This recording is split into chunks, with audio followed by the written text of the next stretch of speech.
ಎಲ್ಲರಿಗೂ ಸ್ವಾಗತ. ಈ ಎರಡನೇ ಸಂಚಿಕೆ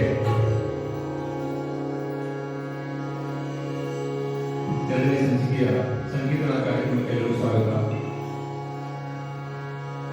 ಪ್ರಪ್ರಥಮವಾಗಿ ನಾವು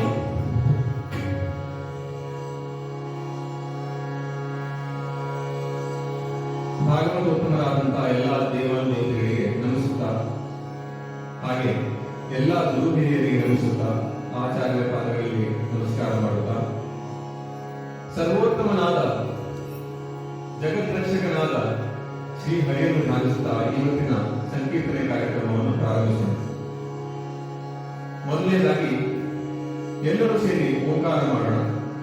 ಒಂದು ರಿಕ್ವೆಸ್ಟ್, ಎಲ್ಲರಿಗೂ ಆದಷ್ಟು ಧ್ವನಿಗೂಡಿಸಿ.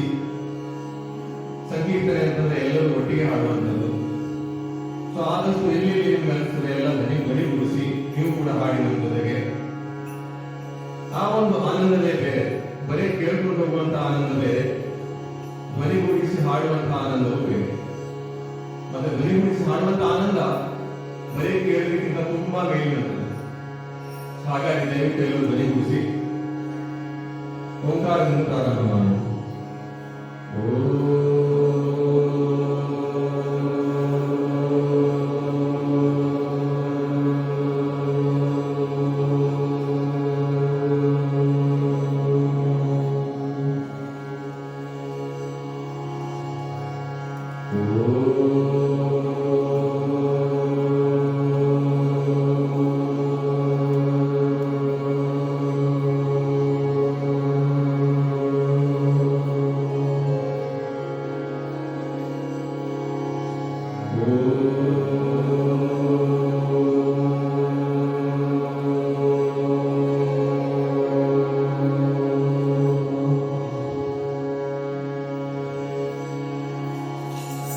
ಈಗ ಒಂದು ದೇವಿ ರಾಮಕೃಷ್ಣ ಹರಿ ಒಂದು ಭಜನೆಯಿಂದ ಸ್ಟಾರ್ಟ್ ಮಾಡೋಣ.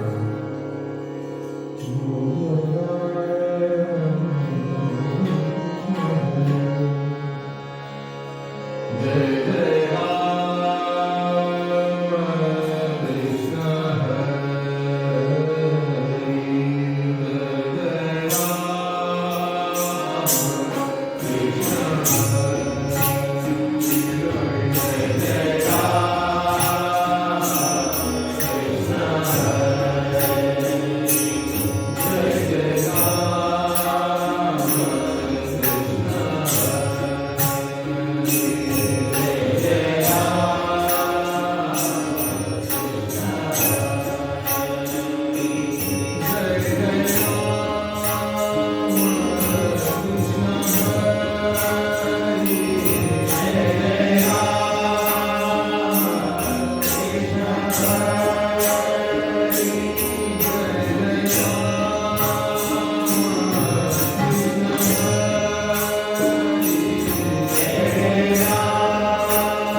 ದ್ವಾದಶಿಯ ಮುಕ್ಕೋಟಿ ದ್ವಾದಶಿ ಶುಭಾಶಯಗಳು.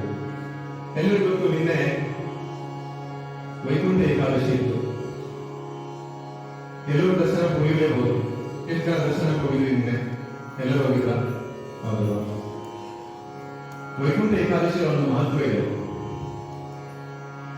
ವೈಕುಂಠ ಅಂದ್ರೆ ಏನು? ಎಲ್ಲಿ ಕುಂಠ ಇಲ್ಲವೋ ಅದನ್ನ ವೈಕುಂಠ ಅಂತ ಕರೀತೇವೆ.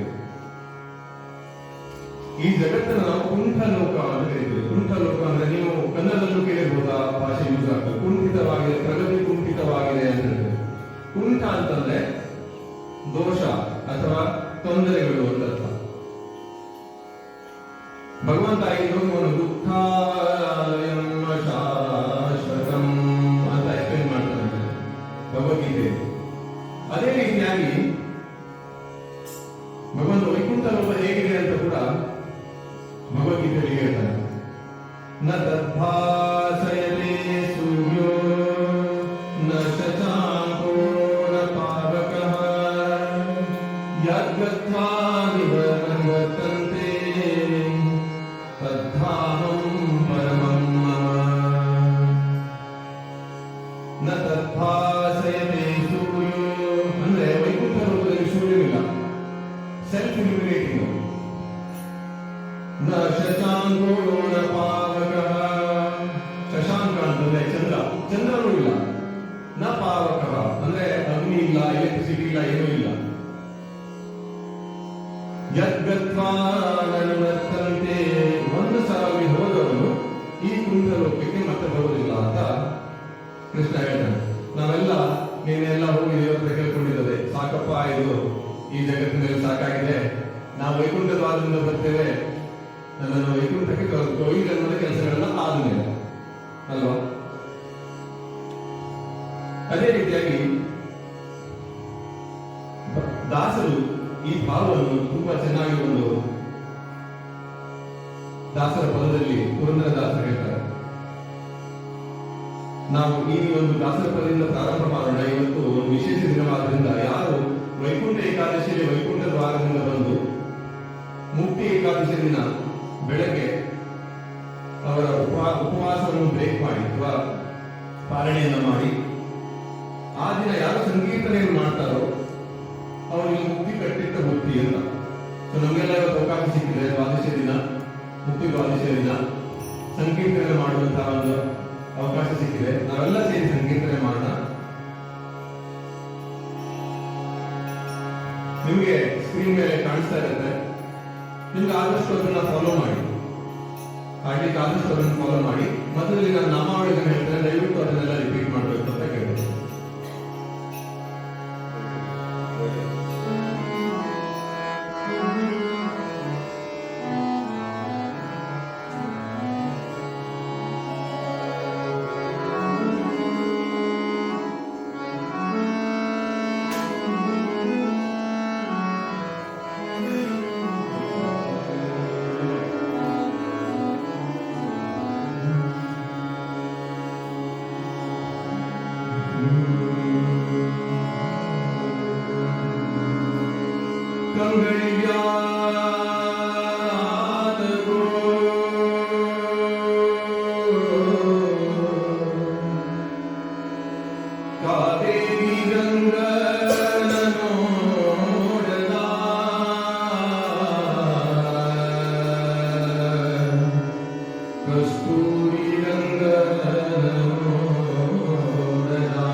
ಕಂಗಡಿ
ಈಗ ನಾವು ಹಿಂದಿನ ಒಂದು ಸಂಚಿಕೆಯಲ್ಲಿ ಡಿಸ್ಕಸ್ ಮಾಡಿರುವಂತಹ ಟಾಪಿಕ್ ಮುಂದುವರಿಸೋಣ ಅಂತ.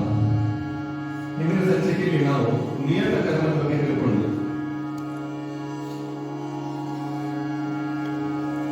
ನಿಯತಂ ಕುರು ಕರ್ಮತ್ವಂ ಕರ್ಮತ್ಯಾಹ್ಯೋ ಕರ್ಮಣ ಅಂತ ಶ್ಲೋಕದಲ್ಲಿ ಇಂಗ್ಲಿಷ್ ನಾವು ತಿಳ್ಕೊಂಡಿದ್ವಿ.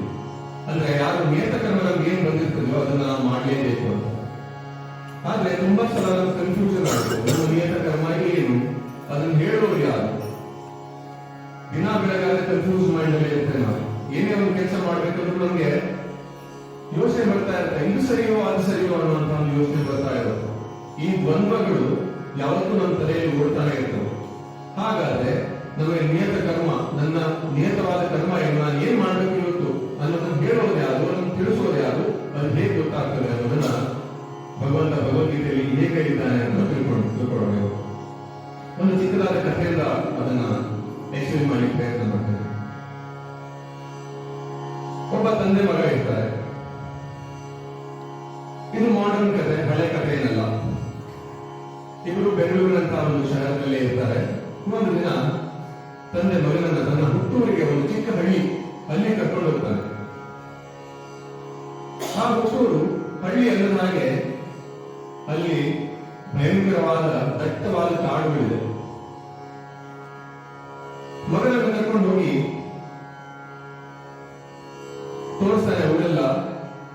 ಆಮೇಲೆ ಹೇಳ್ತಾನೆ, ನಾನು ಚಿಕ್ಕವರಿರ್ಬೇಕಾದ್ರೆ ಇಲ್ಲಿಯೇ ಸೈಕಲ್ ಓಡಿಸ್ತಾ ಇದ್ದೆ, ಈ ಕಾಡಿನಲ್ಲಿ ನಾನು ಸೈಕಲ್ ಓಡಿಸ್ತಾ ಇದ್ದೆ, ದಟ್ಟವಾದ ಕಾಡಿನಲ್ಲಿ ಅಂತ. ಮಗನಿಗೆ ಆಶ್ಚರ್ಯ ಆಗುತ್ತೆ. ಮಗ ನೋಡೋದೆಲ್ಲ ಬರೇ ಸಿಟಿಯಲ್ಲಿ ರೋಡ್ಗಳು, ಜನರನ್ನ ನೋಡಿದಾನೆ, ಕಾಡು ನೋಡೇ ಇಲ್ಲ. ಸೊ ಮಗ ಹೇಳ್ತಾನೆ, ನಾನು ನೋಡ್ಬೇಕಲ್ಲ ಈ ಕಾಡನ್ನ ಹೇಗಿದೆ ಅಂತ, ನನ್ಗೊಂದ್ಸಲ ತೋರಿಸೋದು. ಆಯ್ತು ಅಂತ ಅಪ್ಪ ಮಗ ಇಬ್ರು ಕಾಡಿನ ಹತ್ರ ಹೋಗ್ತಾರೆ. ಸೈಕಲ್ ತಗೊಂಡು ಹೋಗ್ತಾರೆ. ಸೈಕಲ್ ಮಾಡೋಣ ಇವತ್ತು, ನನಗೂ ಒಂದು ಚಿಕ್ಕಂದಿನ ನಾಸ್ಟಾಲ್ಜಿಯಾ ಅಂತದಂತ, ಹಳೆಯ ದಿನಗಳು ನೆನಪಾಗ್ತದೆ ನನಗೆ, ನೀವು ನನ್ನೊಟ್ಟಿಗೆ ಬರುವಂತೆ ನೋಡ್ದಂಗ ಆಗುತ್ತೆ ನಿಮಗೆ. ಆಯ್ತು ಅಂತ ಕಾಡಿನಲ್ಲಿ ಎಂಟರ್ ಆಗುವಾಗ ಮಗ ನೋಡ್ತಾನೆ, ಇಂತಹ ದಟ್ಟ ಕಾಡು, ನೀವೆಲ್ಲಾದ್ರೂ ನಾನು ಕಳೆದೋಗ್ಬಿಟ್ರೆ ಮುಗೀತು. ಮತ್ತೆ ನಾನು ನಮ್ಮ ಅಪ್ಪನ ಅನಿಸೋದಿಲ್ಲ, ನನ್ಗೆ ಯಾರು ಸಿಗೋದಿಲ್ಲ. ಮತ್ತೆ ಯಾರು ಒಳಗಡೆ ಏನಿದೆ, ಚಿರತೆ ಇದೆಯಾ, ಹುಲಿ ಇದೆಯಾ, ಸಿಂಹ ಇದೆಯಾ, ಹಾವಿದೆಯಾ, ಏನು ಗೊತ್ತಿಲ್ಲ. ಮಗ ನಾನ್ ಬರಲ್ಲ, ನನಗೆ ಕಷ್ಟ ಆಗಿ ಬರೋದು, ನಾನು ಇಂಥ ಕಾಡನ್ನು ನೋಡಿಲ್ಲ, ನೀವು ನೋಡಿರ್ಬೋದು, ನೀವು ಎಲ್ಲ ಓಡಾಡಿದೆ ನಿಮ್ಗೆ ಗೊತ್ತು, ಆದ್ರೆ ನಾನ್ ಬರೋದಿಲ್ಲ. ಅಪ್ಪ ಹೇಳ್ತಾನೆ, ನೀವೊಂದು ಕೆಲಸ ಮಾಡು, ನಾನು ಮುಂದಕ್ಕೆ ಸೈಕಲ್ ತಗೊಂಡು ಹೋಗ್ತಾ ಇರ್ತೇನೆ, ನನ್ಗೆ ಇಲ್ಲಿ ಎಲ್ಲಾ ಹಾದಿಗಳು ಗೊತ್ತು, ಎಲ್ಲಿ ಇಳಿಸ್ಬೇಕು, ಎಲ್ಲಿ ಹತ್ತಿಸ್ಬೇಕು, ಎಲ್ಲಿ ಹೋಗ್ಬಾರ್ದು, ಎಲ್ಲಿ ಹೋಗ್ಬೇಕು, ಎಲ್ಲಾ ವಿಷಯಗಳು ಗೊತ್ತು, ನೀನು ನನ್ನನ್ನು ಫಾಲೋ ಮಾಡುವುದು ಅಂತ ಹೇಳ್ತಾನೆ. ಸರಿ ಅಂತ ಮಗ ಅಪ್ಪನನ್ನೇ ಫಾಲೋ ಮಾಡ್ತಾ ಹೋಗ್ತಾನೆ. ಸೈಕಲ್ ದಟ್ಟವಾದ ಕಾಡು, ನಿಶ್ಶಬ್ದವಾಗಿರುತ್ತೆ. ಒಳಗಡೆ ಹೋಗ್ತಿದ್ದಂಗೆ ಜಾಸ್ತಿ ಜಾಸ್ತಿ ಕತ್ಲು. ಅಂತಹ ಕಾಡಿನಲ್ಲಿ ಹೋಗ್ಬೇಕಾದ್ರೆ ಮೊದಲು ನದಿಗಳ ಸೌಂಡ್ ಒಂದು, ಅಲ್ಲಿ ನವಿಲುಗಳ ಸೌಂಡ್ ಒಂದು ಕೇಳಿಸ್ತಾ ಇರುತ್ತೆ. ಮಗನಿಗೆ ಹೆದರಿಕೆ, ಯಾವತ್ತೂ ಮೇಲೆ ನೋಡೇ ಇಲ್ಲ, ಹಾರ್ನ್ ಬಿಟ್ಟು ಬೇರೆ ಕೇಳಿಲ್ಲ. ಸ್ವಂತ ಸಮಯದಲ್ಲಿ ಅಲ್ಲಿ ನೋಡ್ತಾ ಇರ್ಬೇಕಾದ್ರೆ ಅಪ್ಪ ಮಿಸ್ ಆಗ್ಬಿಡ್ತಾರೆ ಒಂದೇ ನಿಮಿಷ. ಯಾಕಂದ್ರೆ ಅಪ್ಪನ ಕಡೆ ದೃಷ್ಟಿ ಇರೋದಿಲ್ಲ, ಅವನು ಅಪ್ಪ ಮಿಸ್ ಆಗ್ಬಿಡ್ತಾರೆ. ಒಂದು ಚಿಂತಾಕ್ರಾಂತನಾಗಿರುವ ಮಗ ಅಪ್ಪ ಅಪ್ಪ ಅಂತ ಕೂಗ್ತಾನೆ. ಎಲ್ಲಿ ಅಪ್ಪ ಎಲ್ಲಿ ಕೇಳಬೇಕು, ಅಪ್ಪ ಮುಂದೋಗ್ಬಿಟ್ಟಿದ್ದಾನೆ. ಇನ್ನ ಜೋರಾಗಿ ಅಪ್ಪ ಅಪ್ಪ ಅಂತ ಕೂಗ್ಬೇಕಾದ್ರೆ ಅಪ್ಪನಿಗೆ ಕೇಳಿಸುತ್ತೆ. ಅಪ್ಪ ವಾಪಸ್ ಬಂದು, ನಾನು ಹೇಳಿದೆ ನನ್ನ ಕಡೆಗೆ ದೃಷ್ಟಿ ಇರಬೇಕು, ಬೇರೆ ಕಡೆ ಎಲ್ಲೇ ಇರಬಾರದು, ಇಲ್ಲಿ ದಟ್ಟವಾದ ಕಾಡು, ಇಲ್ಲಿ ನಿಂತ್ಕೊಂಡು ಹೋಗ್ತೀಯಾ, ಎಲ್ಲಾದ್ರೂ ನನ್ನ ಕಡೆಯಿಂದ ದೃಷ್ಟಿ ತಪ್ಪಿಸ್ಕೊಂಡ್ರೆ. ಅದಾದ್ಮೇಲೆ ಅಪ್ಪನ ಹಿಂದೆಯೇ ಹೋಗ್ತಾ ಹೋಗ್ತಾ ಕಾಡಿನಿಂದ ಆಮೇಲೆ ಹೊರಬಂದು ಊರಿಗೆ ಬರ್ತಾರೆ. ಇದರಿಂದ ನಾವು ತಿಳಿಬೇಕಾದ ಒಂದು ವಿಷಯ ಏನು ಅಂತಂದ್ರೆ, ಆ ಭಗವಂತ ಕೂಡ ನಮ್ಗೆ ಈ ಜಗತ್ತಿನಲ್ಲಿ ಕಳಿಸ್ಬೇಕಾದ್ರೆ ನಮ್ಮ ಮುಂದೆ ಕಳಿಸಿಲ್ಲ. ತಾನು ನಿಮ್ಮ ಜೊತೆ ಬರ್ತೇನೆ ಅಂತ ಹೇಳಿ ಅವನು ನಮ್ಮ ಜೊತೆಗೆ ಬಂದಿದ್ದಾನೆ. ಭಗವದ್ಗೀತೆ ಈ ಶ್ಲೋಕದಲ್ಲಿ ಸರ್ವಸ್ಯ ಚಾಂ ಹೃದಯ ಸನ್ನಿವಿಷ್ಟೋ ಮತ್ತಸ್ಮೃತಿ ಜ್ಞಾನಮಪೋಹನಂ ಚ ವೇದೈಶ್ಚ ಸರ್ವೈರಹಮೇವ ವೇದ್ಯೋ ವೇದಾಂತಕೃತ್ ವೇದವಿದ್ ಏವ ಚಾಹಂ. ಇನ್ನು ಒಂದ್ಸಲ ಎಲ್ಲರೂ ಹೇಳೋಣ. ಸರ್ವಸ್ಯ ಚಾಹಂ, ರಿಪೀಟ್ ಮಾಡಿ. ಸರ್ವಸ್ಯ ಚಾಹಂ ಹೃದಯ ಸನ್ನಿವಿಷ್ಟೋ ಮತ್ತಸ್ಮೃತಿ ಜ್ಞಾನಮಪೋಹನಂ ಚ ವೇದೈಶ್ಚ ಸರ್ವೈರಹಮೇವ ವೇದ್ಯೋ ವೇದಾಂತಕೃತ್ ವೇದವಿದ್ ಏವ ಚಾಹಂ. ಇದರ ಅರ್ಥ ಏನು ಅಂತಂದ್ರೆ, ಸರ್ವಸ್ಯ ಚಾಹಂ ಹೃದಯ ಸನ್ನಿವಿಷ್ಟೋ, ಎಲ್ಲ ಹೃದಯದಲ್ಲಿ ನಾನಿದ್ದೇನೆ ಅಂತ ಅರ್ಥ. ಈಗ ನಾವು ಮಾಡುವಂತಹ ಧ್ಯಾನ, ಆಚಾರ್ಯರು ಹೇಳುವಂತಹ ಧ್ಯಾನ ಇದೇ ಒಂದು ಶ್ಲೋಕದ ಆಧಾರಿತವಾಗಿದೆ ಅಂತ ನನಗೆ ಅನಿಸ್ತು ಅಷ್ಟೇ. ನಾನು ಕೇಳಿದಾಗ ಮಮ ಸ್ವಾಮಿ ಹರೇ ನಿತ್ಯಂ ಸರ್ವಸ್ಯ ಪತಿರೇವ ಚ, ನನ್ನ ಸ್ವಾಮಿ ಅವನ ಹರಿ, ಎಲ್ಲರ ಸ್ವಾಮಿಯೂ ಅವನೇ. ಅದನ್ನೇ ಇಲ್ಲಿ ಕೃಷ್ಣ ತನ್ನ ಶ್ಲೋಕದಲ್ಲಿ ಹೇಳುವಂತಹ ಸರ್ವಸ್ಯ ಚಾಹಂ ಹೃದಯ ಸನ್ನಿವಿಷ್ಟೋ, ಎಲ್ಲರ ಹೃದಯದಲ್ಲಿ, ಪ್ರಾಣಿಗಳಾಗಿ ಪಕ್ಷಿಗಳಾಗಿ ಮನುಷ್ಯರಾಗಿ ಎಲ್ಲರ ಹೃದಯದಲ್ಲಿ ನಾನೇ ಇದ್ದೇನೆ. ಅದು ನೆಕ್ಸ್ಟ್ ಸೆಂಟೆನ್ಸ್ ತುಂಬಾ ಇಂಪಾರ್ಟೆಂಟ್. ಮತ್ತ ಸ್ಮೃತಿ ಜ್ಞಾನಮಪೋಹನಂ ಚ. ಸ್ಮೃತಿ ಅಂದ್ರೆ ನಮಗೆ ಏನೇನು ನೆನಪಿರ್ತದೆಯೋ. ಕೆಲವರಿಗೆ ನಾವು ಹೇಳ್ತೇವೆ ಚೈಲ್ಡ್ ಪ್ರೊಡಿಜೀಸ್ ಅಂತ ಹೇಳ್ತೇವೆ. ಚಿಕ್ಕವರಿರ್ಬೇಕಾದ್ರೆ 4 ವರ್ಷ 5 ವರ್ಷದ ತುಂಬಾ ಚೆನ್ನಾಗಿ ಹಾಡ್ತಾರೆ ಅಥವಾ ತುಂಬಾ ಚೆನ್ನಾಗಿ ಆಡ್ತಾರೆ, ಆಟ ಆಡ್ತಾರೆ. ಅವ್ರಿಗೆ ಯಾರು ಹೇಳ್ಕೊಟ್ಟಿರ್ತಾರೆ? ಯಾರು ಹೇಳ್ಕೊಟ್ಟಿರೋದಿಲ್ಲ. ಆ ಪೂರ್ವಜನ್ಮದ ಸ್ಮೃತಿ ಅವ್ರಿಗೆ ಬರಬೇಕು. ಅಂತಹ ಸ್ಮೃತಿ ಬರಬೇಕು ಅಂದ್ರೆ ಅವನೇ ಕಾರಣ. ಮತ್ತ ಸ್ಮೃತಿ ಜ್ಞಾನಂ. ಜ್ಞಾನಂ ಅಂತಂದ್ರೆ ನಾವು 15 ಸಬ್ಜೆಕ್ಟ್ಗಳನ್ನು ಓದಿದ್ರು ಎಲ್ಲಾ ಸಬ್ಜೆಕ್ಟ್ಗಳು ನಮ್ಗೆ ಅರ್ಥ ಆಗೋದಿಲ್ಲ. ಯಾರಿಗೆ ಯಾವ ಸಬ್ಜೆಕ್ಟ್ ಅರ್ಥ ಆಗಬೇಕು ಅನ್ನೋದು ಅದನ್ನೇ ಅವನೇ ಡಿಸೈಡ್ ಮಾಡ್ತಾರೆ. ಹಾಗಾಗಿ ನಾವು ಒಂದ್ ವಿಷಯ ಅರ್ಥ ಆಗ್ತಿದೆ, ಒಂದ್ ವಿಷಯ ಅರ್ಥ ಆಗ್ತಿಲ್ಲ ಅಂತ ಟೆನ್ಷನ್ ಮಾಡ್ಕೊಳ್ಳೋ ಅವಶ್ಯಕತೆ ಇಲ್ಲ. ಯಾಕಂದ್ರೆ ಡಿಸೈಡ್ ಮಾಡೋದು ಒಳಗಡೆ ಕೂತ್ಕೊಂಡು. ಮತ್ತ ಸ್ಮೃತಿ ಜ್ಞಾನಂ ಅಪೋಹನಂ ಚ. ಅಪೋಹನ ಅಂದ್ರೆ ಮರೆತು ಹೋಗುವಂತೆ. ಕೆಲವು ವಿಷಯಗಳು ನಾವು ಮರೆತು ಹೋಗ್ತೇವೆ. ಎಷ್ಟೋ ಜಗಳ ಇರ್ತವೆ. ಆಮೇಲೆ ಎಷ್ಟೋ ಒಂದು ಪೂರ್ವಜನ್ಮದ ಒಂದು ಅಥವಾ ಈ ಜನ್ಮದಲ್ಲಿ ಆದಷ್ಟು ಕಾನ್ಫ್ಲಿಕ್ಟ್ಗಳು ಅಥವಾ ತೊಂದರೆಗಳು ಬಂದು ನಮ್ಮ ಸ್ಮೃತಿ ಪಟಲದ ಮೇಲೆ ಅವು ಇರ್ತವೆ. ಆದ್ರೆ ಅವನ್ನೆಲ್ಲ ಮರೆತು ಹೋಗುವ ಹಾಗೆ ಮಾಡುವನು ಕೂಡ ಅವನೇ. ಸ್ಮೃತಿ ಜ್ಞಾನ ಅಪೋಹನ ಈ 3 ವಿಷಯಗಳನ್ನ ಅವನೇ ಕಂಟ್ರೋಲ್ ಮಾಡ್ತಾನೆ.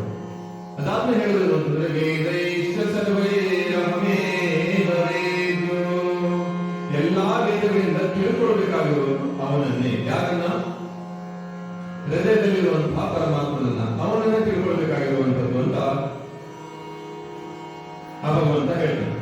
ಸೊ ಇದರಲ್ಲಿ ನಾವು ಅರ್ಥ ಮಾಡ್ಕೊಳ್ಳುವಂತ ವಿಷಯ ಏನು ಅಂತಂದ್ರೆ, ಅವನೇ ಎಲ್ಲ ಜ್ಞಾನ ಕೊಡ್ತಾನೆ, ಅವನೇ ಎಲ್ಲ ಇನ್ಸ್ಟ್ರಕ್ಷನ್ ಕೊಡ್ತಾನೆ, ಒಳಗಡೆಯಿಂದ ಕುತ್ಕೊಂಡು ನಮಗೆ ಹೇಳ್ತಿರ್ತಾನೆ.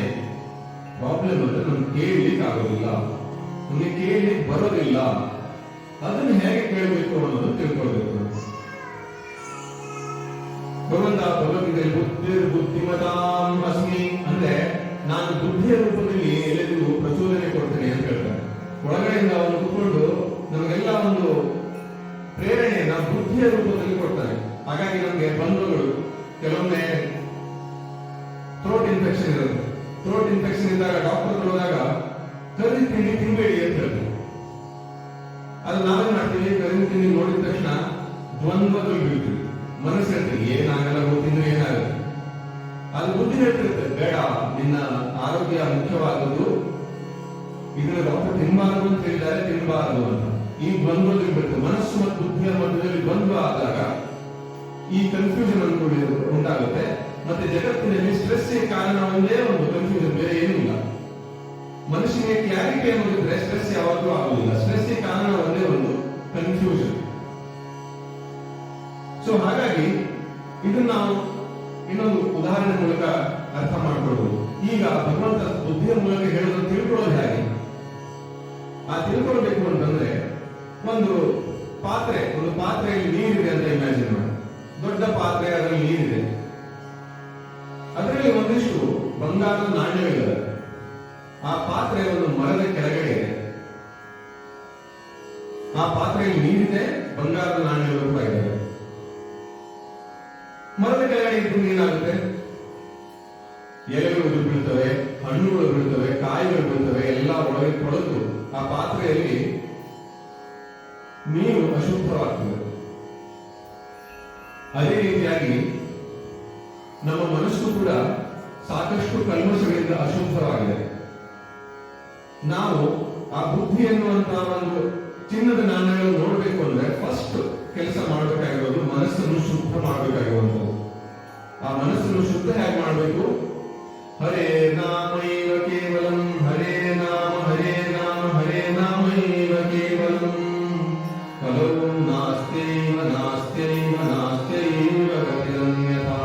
ನಾರದರು ಹೇಳ್ತಾರೆ, ಈ ಕಲಿಯುಗದಲ್ಲಿ ಹರಿನಾಮ ಸಂಕೀರ್ತನೆ ಮಾಡಿದಷ್ಟೇ ಆ ಮನಸ್ಸನ್ನು ಕೀಳು ಮಾಡ್ಕೊಳ್ಬಹುದು. ಆ ಮನಸ್ಸನ್ನು ಕೀಳು ಮಾಡಿಕೊಂಡಾಗ ಮಾಡ್ತಾ ಮಾಡ್ತಾ ಇದ್ದ ಹಾಗೆ ನಮಗೆ ಬುದ್ಧಿಯ ಗೋಚರ ಆಗ್ತಾ ಹೋಗ್ತದೆ. ಹೇಗೆ ಆ ಪಾತ್ರೆಯಲ್ಲಿ ಕೊಳೆತಂತಹ ಅಥವಾ ಬಿದ್ದಂತಹ ಎಲೆಗಳನ್ನ, ಹಣ್ಣುಗಳನ್ನ ನಿಧಾನವಾಗಿ ತೆಗೆದಿದ್ದ ಹಾಗೆ ನಮಗೆ ಹೊಳೆಯುವಂತಹ ಒಂದು ಚಿನ್ನದ ನಾಣ್ಯಗಳು ಕಾಣ್ತಾ ಹೋಗ್ತವೆ ನಿಧಾನವಾಗಿ. ಎಷ್ಟು ಕ್ಲೀನ್ ಮಾಡ್ತೀವೋ ಅಷ್ಟು ಕ್ಲಿಯರ್ ಆಗಿ ಕಾಣಿಸ್ತವೆ. ಅದೇ ರೀತಿಯಾಗಿ ನಾವು ಪ್ರತಿದಿನ ಕೀರ್ತನೆ, ಸಂಕೀರ್ತನೆ, ನಾಮಸ್ಮರಣೆ ಮಾಡಿದಾಗ ಮನಸ್ಸಿನಲ್ಲಿರುವಂತಹ ಕಲ್ಮಶಗಳೆಲ್ಲ ನಿಧಾನ ಹೋಗಿ ಅವನು ಒಳಗಡೆ ಏನ್ ಹೇಳ್ತಿದ್ದಾನೆ ಅಂತ ಕೇಳ್ತಿ ಶುರುವಾಗುವುದು. ಅಪ್ಪ ಹೇಗೆ ಮಗನಿಗೆ ಸೈಕಲ್ ಹೊಡ್ಕೊಂಡು ಹೋಗ್ಬೇಕಾದ್ರೆ ನನ್ನನ್ನು ನೋಡ್ತಾನೆ ಇರುವ ಒಂದು ಸೆಕೆಂಡ್ ಕೂಡ ನನ್ನ ಕಡೆಯಿಂದ ದೃಷ್ಟಿ ಓಜಲ ಆಗಬಾರದು ಅಂತ ಹೇಳಿದನು. ಹಾಗೆ ಪ್ರತಿ ಸೆಕೆಂಡ್ಗೂ ಭಗವಂತ ನಮಗೆ ಪ್ರೇರಣೆ ಕೊಡ್ತಾ ಇರ್ತಾನೆ. ಸೈನ್ಸ್ ಹೇಳ್ತಾರೆ 60,000 ವಿಚಾರಗಳು ನಮಗೆ ಒಂದು ದಿನಕ್ಕೆ ಬರುತ್ತೆ ಅಂತ.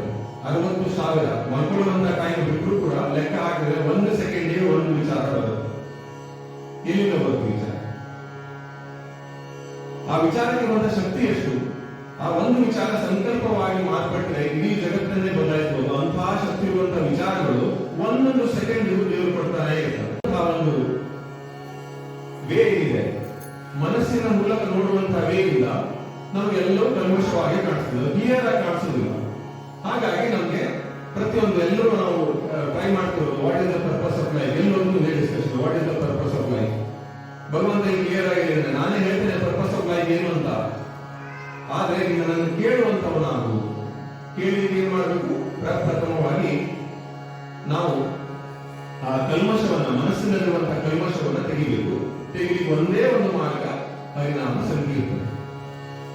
ಕಲ್ಮಶವನ್ನು ತೆಗೆದಾಯಿತು, ಆಮೇಲೆ ನಿಧಾನವಾಗಿ ದಿನ ನಾವು ಒಂದು ಕಲ್ಮಶವನ್ನು ತೆಗೆದಿದ್ದ ಹಾಗೆ ಆ ಪಾತ್ರೆಯಲ್ಲಿ ಆ ಎಲೆಗಳನ್ನು ತೆಗೆದಿದ್ದಾಗ ಸುಮ್ಮನೆ ಆ ಪಾತ್ರೆಗಳಲ್ಲಿ ಆ ಎಲೆಗಳನ್ನು ತೆಗೆದು ಸೈಡ್ ಕುತ್ಕೊಂಡ್ರೆ ಆ ನಾಣ್ಯಗಳು ಕಾಣಿಸೋದಿಲ್ಲ.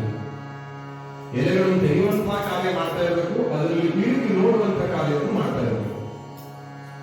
ಎಲೆಗಳನ್ನು ತೆಗೆಯುವಂತಹ ಅಥವಾ ಮನಸ್ಸಿನಲ್ಲಿರುವಂತಹ ಕಶ್ಮಲಗಳನ್ನು ತೆಗೆಯುವಂತಹ ಕಾರ್ಯ ಕೀರ್ತನೆಯಿಂದ ಆದ್ರೆ, ನೋಡುವಂತಹ ಕಾರ್ಯ ಧ್ಯಾನದಿಂದ ಆಗುತ್ತೆ.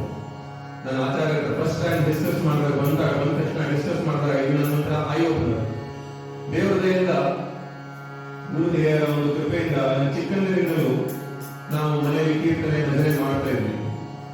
ಇಬ್ಬರು ಕೃಷ್ಣರು ಕೂಡ ಅಷ್ಟೇ, ಅವ್ರ ಮನೆಯಲ್ಲೂ ಕೂಡ ಎಲ್ಲ ನಾವು ಚಿಕ್ಕಂದಿನಿಂದ ಕೀರ್ತನೆ ಭಜನೆ ಮಾಡ್ತಾ ಇದ್ವಿ. ಆದ್ರೆ ಆ ಆತ್ಮನಲ್ಲಿ ಇರುಗಿ ನೋಡುವುದು ಹೇಗೆ ಅನ್ನೋದು ನನಗೊಂದು ಕನ್ಫ್ಯೂಷನ್ ಯಾವಾಗಲೂ. ಯಾವಾಗ ಆಚಾರ್ಯರು ಆತ್ಮೋಪಾಸನೆ ಧ್ಯಾನದ ಬಗ್ಗೆ ಹೇಳೋದು, ಅದನ್ನು ಪ್ರಾಕ್ಟೀಸ್ ಮಾಡ್ತಾ ಮಾಡ್ತಾ ಎಷ್ಟು ಬದಲಾವಣೆಗಳು ನನ್ನಲ್ಲಿ ಆಗಿದೆ ಅನ್ನೋದು ನಾನೇ ಹೇಳಬಲ್ಲೆ. ತುಂಬಾ ಬದಲಾವಣೆಗಳಾಗಿದೆ. ಯಾಕೆಂತಂದ್ರೆ ಒಂದು ಆ ಕೀರ್ತನೆಯಿಂದ ಕಲ್ಮಶಗಳು ಕ್ಲಿಯರ್ ಆಗ್ತವೆ, ಇನ್ನೊಂದು ಆತ್ಮೋಪಾಸನೆ ಧ್ಯಾನದಿಂದ ಅವನು ಏನ್ ಹೇಳ್ತಿದ್ದಾನೆ ಅಂತ ಕೇಳುವಂತ ಒಂದು ಶಕ್ತಿ ಬರುತ್ತೆ. ಇಲ್ಲ ಅಂತಂದ್ರೆ ಅವ್ನು ಹೇಳಿ ಕೇಳಲಿಕ್ಕೆ ತಯಾರಿಲ್ಲ, ನಾವು ಅದೇ ಕಲ್ಮಶಗಳು ಕ್ಲಿಯರ್ ಮಾಡ್ತೇವೆ ಅಂತಂದ್ರೆ ಮತ್ತೆ ಅದೇ ಪಾಯಿಂಟ್ ಬರ್ತದೆ, ಉದ್ದೇಶ ಏನು, ಏನು ನಾವು ಮಾಡಬೇಕು ಅನ್ನೋದು. ಸೊ ಇವತ್ತು ಮತ್ತೊಂದು ಪ್ರಯತ್ನವನ್ನು ಮಾಡೋಣ, ಕಲ್ಮಶವನ್ನು ಒಂದು ಕ್ಲಿಯರ್ ಮಾಡುವಂಥದ್ದು. ನಿಮ್ಗೆಲ್ಲ ಈಗ ಆದಷ್ಟು ಫೇಮಸ್ ಆಗಿರುವಂತಹ ಭಜನೆ ಶ್ರೀರಾಮ ಜಯ ರಾಮ್ ಜಯ ಜಯ ರಾಮ್ ಹಾಡಿರುವಂತಹ ದಿಗ್ಗಜರು ಇಲ್ಲೇ ಇದ್ದಾರೆ. ನೀವು ಯೂಟ್ಯೂಬ್ ತುಂಬಾ ಕೇಳಿರ್ಬೋದು ಆ ಭಜನೆ ಈಗ ಆಲ್ರೆಡಿ. ಕೃಷ್ಣಾನಂದ ಪ್ರಭು ಮತ್ತೆ ಗೋಪಾಲಕೃಷ್ಣ ಪ್ರಭು ಇವರು ಕೂಡ ಇವರು ಕೃಷ್ಣರ ಮಧ್ಯೆ ಎದುರಿಗೆ ಕೃಷ್ಣ ಹಿಂಗಡೆ ಕೃಷ್ಣ ಎಲ್ಲ ಕಡೆ ಕೃಷ್ಣನ ಮಧ್ಯದಲ್ಲಿ ನಾನು ಕೂತ್ಕೊಂಡು ಈಗ ನಾವೆಲ್ಲ ಒಂದ್ಸಲ ಹಾಡೋಣ ಅದನ್ನ ಎಲ್ಲರೂ ನಮ್ಮ ಜೊತೆ ರಿಪೀಟ್ ಮಾಡಿ ಶ್ರೀರಾಮ್ ಜಯ ರಾಮ್ ಜಯ ರಾಮ್ ನಾಮಾವಳಿಗಳನ್ನು ರಿಪೀಟ್ ಮಾಡಿ. ಬೇರೆ ಇಲ್ಲಿ ಸ್ಕ್ರೀನ್ ಅಲ್ಲಿ ಕಾಣಿಸ್ತಾ ಇರೋದು ಈ ಭಜನೆ ಮರಾಠಿಯಲ್ಲಿದೆ. ನಿಮಗೆ ಆ ಉಚ್ಚಾರಗಳು ಮಾಡ್ಲಿಕ್ಕೆ ಆದ್ರೆ ಮಾಡಿ, ಇಲ್ಲ ಶ್ರೀರಾಮ್ ಜಯ ರಾಮ್ ಜಯ ಜಯ ರಾಮ್ ನೀವು ರಿಪೀಟ್ ಮಾಡಬಹುದು ಅನ್ನೋದು.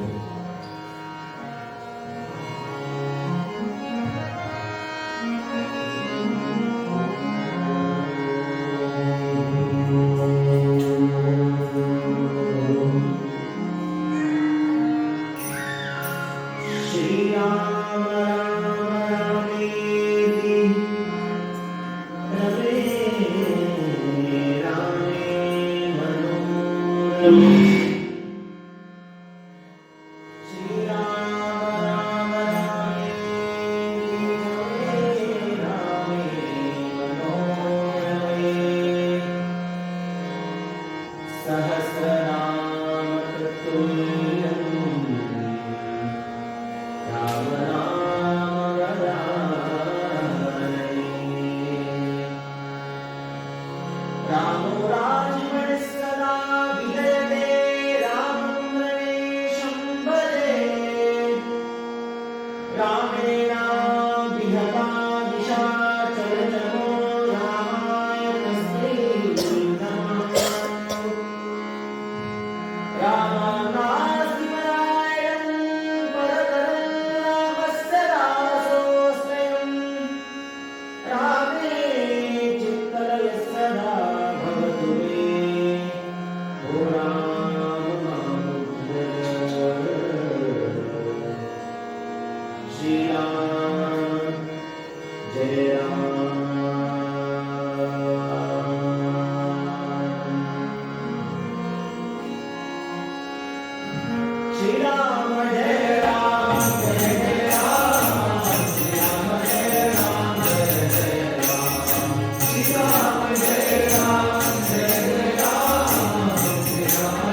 ಇವತ್ತು ಒಂದು ತಿಳ್ಕೊಂಡಿರುವಂತಹ 3 ವಿಷಯಗಳು ನಾವು ಸಮರಿ ಮಾಡ್ತೇವೆ. ಒಂದು ಸಾರಾಂಶ. ಮೊದಲನೇದಾಗಿ, ವೈಕುಂಠ ಏಕಾದಶಿಯಲ್ಲಿ ನಾವು ಉಪವಾಸ ಮಾಡಿ ವೈಕುಂಠ ದ್ವಾರದಿಂದ ಬಂದು ದ್ವಾದಶಿಯ ದಿನ, ಮುಕ್ತಿ ದ್ವಾದಶಿಯ ದಿನ ಅಥವಾ ಮುಕ್ಕೋಟಿ ದ್ವಾದಶಿಯ ದಿನ ಪ್ರಸಾದ ಸ್ವೀಕಾರ ಮಾಡಿ ಸಂಕೀರ್ತನೆ ಮಾಡಿದಂತ ಭಾಗ್ಯ ನಮ್ಮದು ಇರೋದು. ಎರಡನೇದಾಗಿ, ಸರ್ವಸ್ಯ ಚಾಹಂ ಹೃದಿ ಸನ್ನಿವಿಷ್ಟೋ, ಅಂದ್ರೆ ನಮ್ಮ ಎಲ್ಲರ ಹೃದಯದಲ್ಲಿ ಆ ಭಗವಂತ ಇದ್ದಾನೆ. ಅವನು ಮತ್ತ ಸ್ಮೃತಿ ಜ್ಞಾನ ಅಪೋಹಂಚ, ಎಲ್ಲರಿಗೂ ಜ್ಞಾನ ಸ್ಮೃತಿ ಅಪೋಹ ಎಲ್ಲವನ್ನು ಕೊಡುವಂತವನವೇ. ಹಾಗೆ ನಮ್ಮ ಹೃದಯದಲ್ಲಿ ಹಾಗೆ ಬೇರೆ ಎಲ್ಲರ ಹೃದಯದಲ್ಲೂ ಇದ್ದಾನೆ, ಎಲ್ಲರನ್ನು ನಡೆಸುವವನು ಅವನೇ. ಈ ಒಂದು ವಿಷಯ ನಾನು ಹೇಳಲಿಕ್ಕೆ ಇಷ್ಟಪಡ್ತೇನೆ. ಈಗ ಅಂದ್ರೆ ಕೆಲವೊಮ್ಮೆ ನಾವು ನಮ್ಮ ಹೃದಯದಲ್ಲಿರುವಂತಹ ಭಗವಂತ ನಮ್ಗೆ ಏನ್ ಇನ್ಸ್ಟ್ರಕ್ಷನ್ ಕೊಡ್ತಿದ್ದಾನೆ ಅಂತ ತಿಳ್ಕೊಳ್ಳುವಲ್ಲಿ ಅಸಮರ್ಥರಾಗಿರ್ತೇವೆ. ಅದಕ್ಕೆ ನಾವು ಗುರುಗಳನ್ನು ಅಪ್ರೋಚ್ ಮಾಡ್ತೇವೆ. ಗುರುಗಳು ಅವರ ಸಾಧನೆಯಿಂದ ಮನಸ್ಸಿನ ಕಶ್ಮಲಗಳನ್ನೆಲ್ಲ ತೆಗೆದು ಆ ಭಗವಂತನ ವಾಣಿಯನ್ನು ಕರೆಕ್ಟ್ ಆಗಿ ಕೇಳುವಂತಹ ಒಂದು ಮಹಾನುಭಾವರಾಗಿರ್ತಾರೆ. ಹಾಗಾಗಿ ನಮ್ಮ ಹೃದಯದಲ್ಲಿರುವಂತಹ ಭಗವಂತನ ಅದೇ ಭಗವಂತ, ಗುರುಗಳ ಹೃದಯದಲ್ಲಿರುವಂತಹ ಅದೇ ಭಗವಂತ. ನಮಗೆ ಅವನ ವಾಣಿ ಕೇಳಿಸ್ತಾ ಇಲ್ಲ. ಹಾಗಾಗಿ ಗುರುಗಳಿಗೆ ಹೋಗಿ ನಾವು ಕೇಳ್ತೇವೆ, ಗುರುಗಳೇ ಏನ್ ಮಾಡ್ಬೇಕು ಅಂತ ಹೇಳಿ, ನನಗೆ ಕೇಳಿಸ್ತಾ ಇಲ್ಲ, ನೀವು ಕೇಳಿಸುತ್ತೆ, ನೀವಾದ್ರೂ ಹೇಳಿ ಏನ್ ಮಾಡ್ಬೇಕು ಅಂತ. ಆ ಗುರುಗಳು ಆಗ ಅವನು ಆ ಶಿಷ್ಯನ ಅವನು ಏನ್ ಮಾಡ್ಬೇಕು ಅಂತ ಹೇಳ್ತಾರೆ. ಯಾಕಂದ್ರೆ ಅವರ ಮನಸ್ಸು ಶುದ್ಧವಾಗಿರ್ತದೆ. ಹಾಗೆ ಅವರಿಗೆ ಬುದ್ಧಿ ಪ್ರಚೋದನೆ ಮೂಲಕ ಗೊತ್ತಾಗ್ತಾ ಇರ್ತದೆ ಏನ್ ಮಾಡ್ಬೇಕು ಏನ್ ಮಾಡಬಾರ್ದು. ಹಾಗಾಗಿ ನಾವು ಈ ಒಂದು ಡೈಲಿ ಪ್ರಾಕ್ಟೀಸ್ ಅನ್ನ ಶುರು ಮಾಡ್ಕೋಬಹುದು. ಈಗ ನಮ್ಮ ಮನಸ್ಸಿನ ಒಂದು ಕಲ್ಮಶವನ್ನು ತೆಗಿಬೇಕು ಅಂದ್ರೆ ಮನೆಯಲ್ಲಿ ಅಟ್ಲೀಸ್ಟ್ ಒಂದು 10-15 ನಿಮಿಷ ಭಜನೆ, ಸಂಕೀರ್ತನೆ, ನಾಮಸ್ಮರಣೆ ಯಾವುದೇ ಒಂದು ರೀತಿಯಲ್ಲಿ ಸ್ಮರ್ತವ್ಯಂ ಸತತಂ ವಿಷ್ಣು ವಿಸ್ಮರ್ತವ್ಯಂ ನಜಾತುಚಿ, ಅಂದ್ರೆ ಯಾವಾಗಲೂ ವಿಷ್ಣುವಿನ ಸ್ಮರಣೆ ಮಾಡಬೇಕು ಅಂತ ಪುರಾಣಗಳು ಹೇಳ್ತದೆ. 1 ನಿಮಿಷ ಕೂಡ ಬಿಡದ ಹಾಗೆ. ಆಗ ಮಾತ್ರ ಆ ಮನುಷ್ಯನಿಗೆ ಪ್ರೇರಣೆ ಬರ್ತದೆ ಏನ್ ಮಾಡ್ಬೇಕು ಏನ್ ಮಾಡಬಾರದು ಅನ್ನುವಂಥದ್ದು. ಇಲ್ಲಾಂದ್ರೆ ಯಾವಾಗಲೂ ಕನ್ಫ್ಯೂಷನ್. ಅವನಿಗೆ ಜೀವನದ ಉದ್ದೇಶ ಕೂಡ ಕ್ಲಿಯರ್ ಆಗ್ತಾ ಹೋಗ್ತದೆ. ಹಾಗಾಗಿ ನಾವು ದಿನಕ್ಕೆ 15 ನಿಮಿಷವಾದರೂ ಮನೆಯಲ್ಲಿ ಸಂಕೀರ್ತನೆ, ಭಜನೆ ಅಥವಾ ನಾಮಸ್ಮರಣೆಯನ್ನ ಮಾಡುವಂತಹ ಒಂದು ದೃಢವತವನ್ನು ಇವತ್ತು ದ್ವಾದಶಿ ದಿನ ಮಾಡೋಣ. ಅದಲ್ಲದೆ ಧ್ಯಾನವನ್ನು ಕೂಡ ನಾವು ಪ್ರತಿದಿನ, ಈಗ ಈಗಾಗಲೇ ಧ್ಯಾನದ ಒಂದು ಸೆಷನ್ ಇರ್ತದೆ, ಅದನ್ನು ನೋಡಿ ಪ್ರತಿದಿನ ಪ್ರಾಕ್ಟೀಸ್ ಮಾಡಬಹುದು. ಆದಷ್ಟು ಅದು ಒಂದು ಪಾತ್ರೆಯಲ್ಲಿರುವ ಎಲೆಗಳನ್ನು ತೆಗೆದಿದ್ದ ಹಾಗೆ ನೋಡ್ತಾ ಇರಬೇಕು. ಎಲ್ಲಿ ಆ ಗ್ಲಿಟರಿಂಗ್ ಅಥವಾ ಹೊಳೆಯುವಂತಹ ಒಂದು ಚಿನ್ನ ಕಾಣಿಸ್ತಾ ಇದೆ ಅಂತ ನೋಡ್ತಾ ಇರಬೇಕು. ಆ ನೋಡ್ತಾ ಇರುವ ಪ್ರಕ್ರಿಯೆ ಧ್ಯಾನ, ಆ ತೆಗೆಯುವಂತಹ ಪ್ರಕ್ರಿಯೆ ಕೀರ್ತನೆ. ಇದೆಲ್ಲನ್ನ ನಾವು ಪ್ರತಿದಿನ ಮಾಡೋಣ. ಅದಲ್ಲದೆ ಮನೆಯಲ್ಲಿ ಪೂಜೆ, ತುಂಬಾ ಜನ ನಾವು ಪೂಜೆಗಳೆಲ್ಲ ಇರ್ತದೆ. ಪೂಜೆಯಲ್ಲಿ ಸಂಕೀರ್ತನೆ ಇಲ್ಲದೆ ಅಥವಾ ಕೀರ್ತನೆ ಇಲ್ಲದೆ ಅದು ಪೂರ್ಣವಲ್ಲ. ಯಾಕಂತಂದ್ರೆ ಕಲಿಗಾಲಕ್ಕೆ ಬೇರೆ ಆಪ್ಷನ್ ಇಲ್ಲ. ಕಲೋ ದೋಷನಿಗೆ ರಾಜನ್ ಅಸ್ತಿತ್ವ ಮಹಾತ್ಮ ಕೀರ್ತನಾಯ ದೇವ ಕೃಷ್ಣಸ್ಯ ಮುಕ್ತ ಸಂಗ್ರಹ ಪರಂದರೆ ಅಂತ ಶುಕುಮುನಿಗಳು ಹೇಳ್ತಾರೆ. ಈ ಕಲಿಯುಗದಲ್ಲಿ ಬೇರೆ ಆಪ್ಷನ್ ಏನೂ ಇಲ್ಲ. ಹಾಗಾಗಿ ಕೀರ್ತನೆ ಅಥವಾ ಭಗವಂತನ ನಾಮಸ್ಮರಣೆಯನ್ನು ಬಿಟ್ಟು ಪೂಜೆ ಮಾಡಿದ್ರೆ ಅದು ಪೂರ್ಣವಲ್ಲ. ಈ ಕಲಿಯುಗದಲ್ಲಿ ಪೂಜೆ ಜೊತೆಗೆ ಕೀರ್ತನೆ, ಸಂಕೀರ್ತನೆ, ನಾಮಸ್ಮರಣೆ, ಭಜನೆ ಇರಲೇಬೇಕು. ಹಾಗಾಗಿ ಎಲ್ಲರನ್ನು ರಿಕ್ವೆಸ್ಟ್ ಅಂತಂದ್ರೆ ಮನೆಯಲ್ಲಿ ಯಾವುದೇ ಪೂಜೆ ಮಾಡಲು ಒಂದು 10-15 ನಿಮಿಷ ಸಂಕೀರ್ತನೆಯನ್ನ ಮಾಡಬೇಕು ಅಂತ ಒಂದು ವಿನಂತಿ. ಶುರು ಮಾಡುವ ಮೊದಲೇ ಆಗಲಿ ಅಥವಾ ಪೂಜೆ ಆದ್ಮೇಲೆ ಆಗಲಿ ಎಲ್ಲೋ ಒಂದ್ ಕಡೆ ಸಂಕೀರ್ತನೆಯನ್ನು ಮಾಡಬೇಕು. ಯಾಕಂದ್ರೆ ಮನಸ್ಸು ಶುದ್ಧವಾಗಿಲ್ಲ ಅಂದ್ರೆ ಆ ಭಗವಂತನ ಕೃಪೆ ಇದ್ರೂ ಕೂಡ ನಮ್ಗೆ ಗೊತ್ತಾಗುದಿಲ್ಲ. ಮನಸ್ಸು ಶುದ್ಧ ಮಾಡಿ ಇದೊಂದೇ ಮಾಡು. ಇದನ್ನು ಹೇಳಿ ಇವತ್ತಿನ ಒಂದು ಕೀರ್ತನೆ ಮುಗಿಸೋಣ. ಇದಾದ್ಮೇಲೆ ಧ್ಯಾನಕ್ಕೆ ಹೋಗೋಣ. ಮಂಗಲಂ ಭಗವಾನ್ ವಿಷ್ಣು ಮಂಗಲಂ ಗರುಡಧ್ವಜ ಮಂಗಲಂ ಪುಂಡರೀಕಾಕ್ಷಂ ಮಂಗಲಾಯ ತನೋಹರಿ ತತ್ಸ Shri ಕೃಷ್ಣಾರ್ಪಣಮಸ್ತು.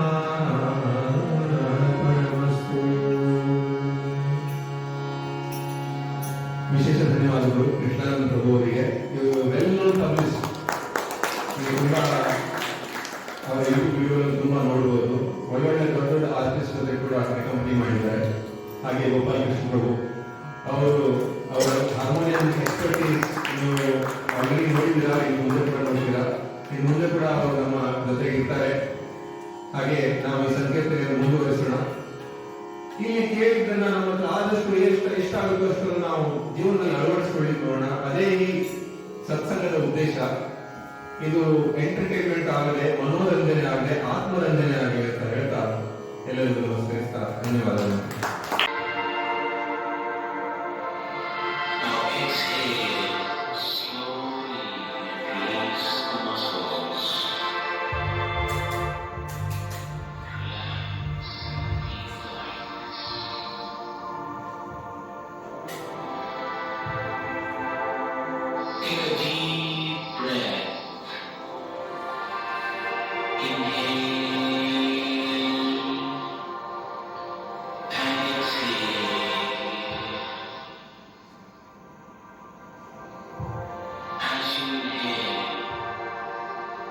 Watch your breath,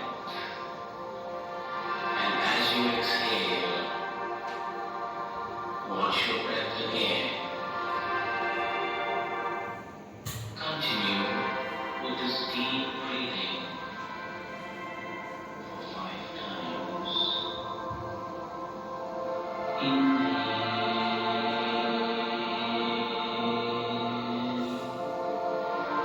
and slowly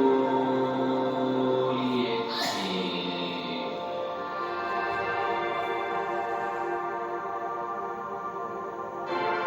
Now, mentally chant the mantra Manaswami Harir Nityam Sarvasya Patirevacha, and keep the focus at the center of your heart.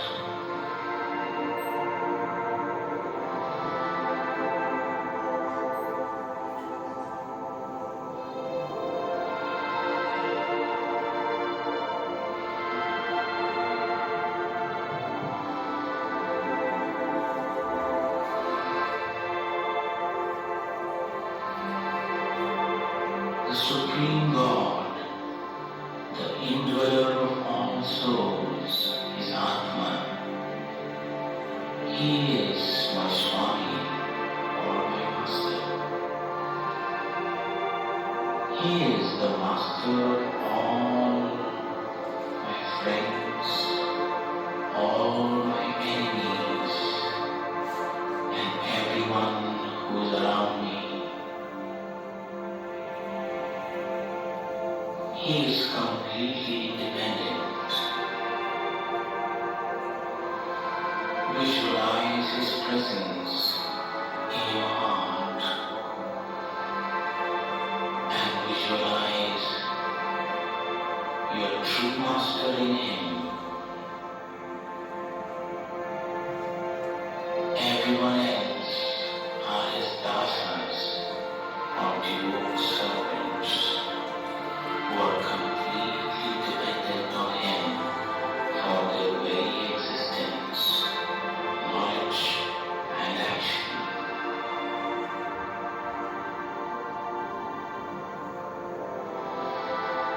Pay attention to all the emotions that accompany your visualization.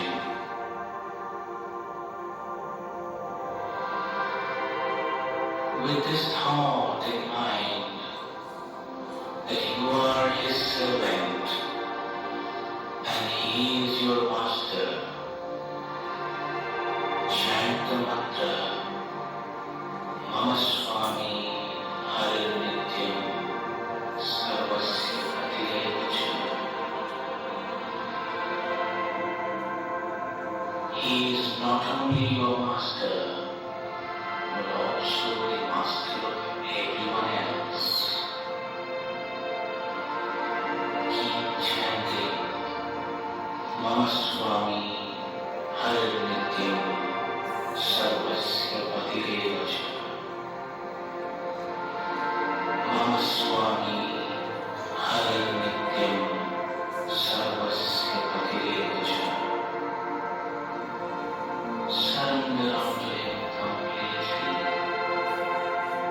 He is your master, and He is the master of everyone else. Let go all your ego, negative feelings, and emotions that have been disturbing you. Mama Swami Harim Nityam Sarvasya Patideva Cha. He is the master of all my enemies, disturbing people and disturbing situations. Let Him take control of all the things that are happening around you. You are just His dasa. Mama Swami Harim Nityam Sarvasya Patideva Cha.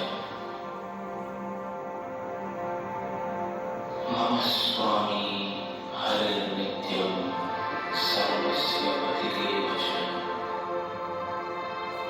Your all the hatred and negative feelings about the people who have troubled you,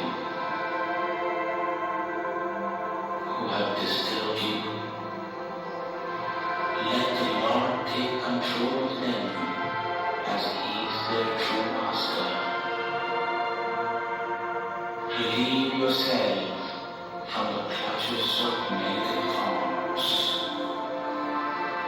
Smile and feel positive thoughts and feelings about everyone and everything happening around you.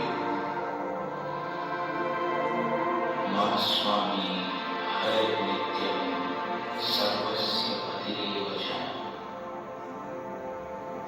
Feel the lightness in your body. Feel your muscles relaxing and notice your body reacting directly to everything that you have created in your mind. Request the Lord to take control of your life.